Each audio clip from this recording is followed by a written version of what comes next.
keseimbangan adalah keadaan di mana jumlah total pengeluaran sama dengan jumlah total pendapatan dalam suatu perekonomian.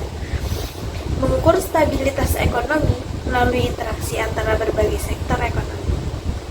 Penting untuk perencanaan ekonomi, kebijakan fiskal, dan pemantauan kesehatan ekonomi. Selanjutnya adalah pola pengeluaran rumah tangga.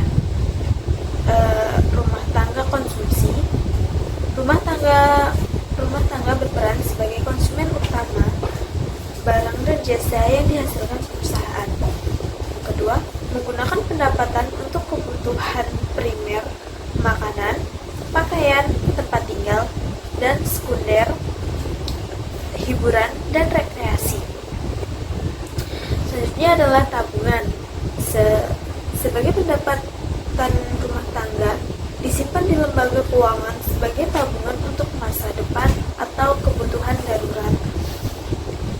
Selanjutnya adalah faktor yang mempengaruhi pengeluaran. 1. Pendapatan. Yang kedua, preferensi konsumen. Dan yang ketiga, barang dan jasa. Yang terakhir adalah ketersediaan kredit. Selanjutnya adalah perekonomian dua sektor. Yang pertama adalah rumah tangga. Pemilik faktor produksi seperti tenaga kerja, tanah, modal, dan kewirausahaan. Menerima pendapatan berupa upah, sewa, dan laba. Yang kedua adalah perusahaan.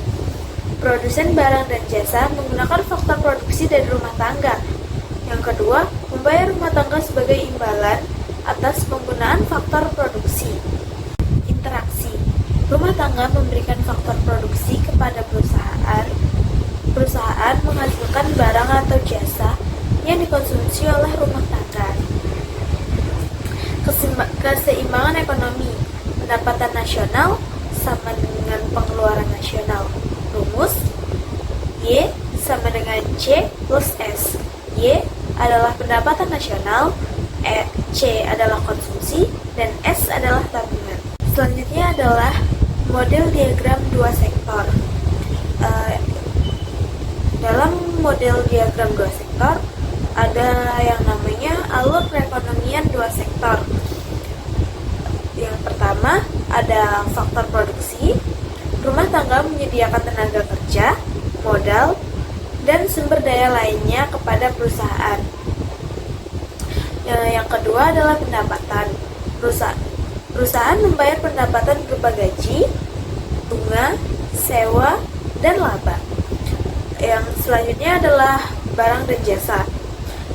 Perusahaan memproduksi barang dan jasa yang dibeli oleh rumah tangga. Selanjutnya adalah konsumsi dan tabungan. Rumah tangga mengalokasikan pendapatan untuk konsumsi dan tabungan. Terus ada diagram aliran melingkar atau circular flow. Artinya aliran uang dan barang atau jasa antara rumah tangga dan perusahaan. Nah, halo teman-teman. Di sini saya akan menjelaskan tentang perekonomian tiga sektor. Sebelumnya, perekonomian tiga sektor ini terdiri dari tiga pelaku ekonomi. Yang pertama adalah rumah tangga, yang kedua perusahaan, dan yang terakhir atau yang ketiga yaitu pemerintah. Nah, rumah tangga di sini sebagai faktor produksi atau tenaga kerja dan penerima upah. Sedangkan perusahaan berperan sebagai produsen yang mempekerjakan rumah tangga dan membayar upah kepada faktor produksi atau bisa kita sebut pekerja atau pelaku rumah tangga ini sendiri. Nah, pemerintah berperan memungut pajak dan menggunakan pendapatan pajak ini untuk membangun infrastruktur, pendidikan, kesehatan, dan layanan publik. Perekonomian ini memiliki ciri-ciri. Nah, ciri-cirinya bisa dilihat dari sirkulasi pendapatannya dan pendapatan keseimbangannya. Pajak mengurangi pendapatan yang akan didapat oleh pelaku rumah tangga yang mempengaruhi permintaan dan pengeluaran pemerintah, sehingga permintaan meningkat dan pendapatan nasional ikut meningkat juga. Selanjutnya, pendapatan keseimbangan yang terjadi ketika total tabungan rumah tangga dan pajak sama dengan investasi perusahaan dan pemerintah. Jadi teman-teman semuanya, dalam perekonomian ini terdapat beberapa interaksi ekonomi, yaitu pajak. Pajak di sini berasal dari rumah tangga dan perusahaan. Lalu selanjutnya belanja pemerintah. Nah, pajak yang didapat ini dapat digunakan oleh pemerintah untuk memberikan subsidi, gaji pegawai negeri, dan membangun infrastruktur dan layanan publik lainnya.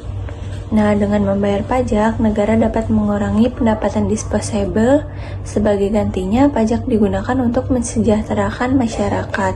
Kenapa? Karena pemerintah membantu menciptakan kestabilitasan ekonomi melalui pajak. Nah, yang menjadi pertanyaannya, apa hubungan dari perekonomian 2 sektor dan 3 sektor ini?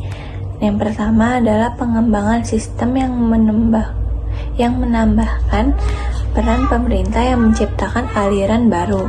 Namun di sini dampaknya sama, yaitu berdampak ke rumah tangga secara langsung. Selanjutnya adalah sirkulasi pendapatan yang lebih kompleks. Nah, ini karena mempengaruhi pendapatan dan pengeluaran rumah tangga. Lalu yang terakhir adalah pendapatan keseimbangan yang berubah.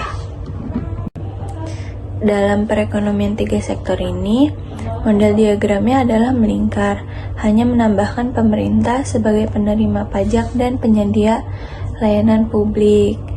Nah, yang pertama ini adalah yang paling utama, yaitu pajak. Rumah tangga dan perusahaan ini membayar pajak, lalu pemerintah membelanjakan pajak berupa barang atau jasa, lalu memberikan subsidi untuk masyarakat dan membangun layanan publik. Nah, dampaknya ini adalah mengurangi pendapatan rumah tangga dan perusahaan yang menghasilkan subsidi. Nah, subsidi ini meningkatkan permintaan atau konsumsi rumah tangga dan investasi juga dapat meningkat. Nah, kesimpulannya, keseimbangan pendapatan nasional menunjukkan hubungan erat antara konsumsi, tabungan, dan investasi. Dalam perekonomian 2 sektor, interaksi rumah tangga dan perusahaan cukup untuk menciptakan keseimbangan dasar.